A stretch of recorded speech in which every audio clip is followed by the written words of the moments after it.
The newly constructed Andolor Elementary School building in Benguet can now be used by learners as it was officially recently inaugurated. Clint East Van Totanes of PIA Cordillera Administrative Region tells us more. Education Secretary Juan Edgardo Sonny Angara led the inauguration and turnover of the newly constructed Andolor Elementary School building, a last-mile school in Tabaan Sur, Tuba, Benguet on February 25. Angara said that this is one of President Ferdinand Marcos Jr.'s moves to ensure that no child is left behind in education under the Bagong Pilipinas brand of governance. Ito po yung sinasabi ng ating mahal na Pangulong Bongbong Marcos na walang maiiwan sa sistema ng edukasyon sa ilalim ng Bagong Pilipinas.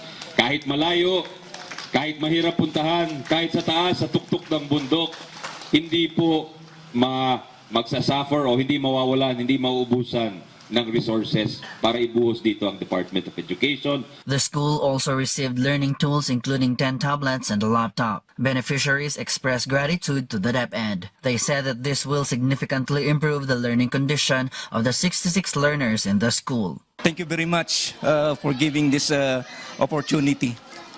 Malaki pong tulong itong facility natin, itong bagong building.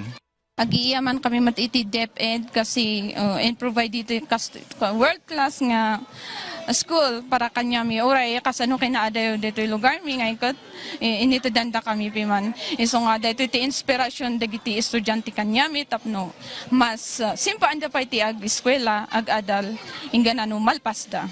While the building is currently solar-powered, actions are on the pipeline to energize the last-mile school. This initiative is part of the government's commitment to closing the gaps and providing quality education for the Filipino learners. Clint East Van Totanes, Balitang Pambansa.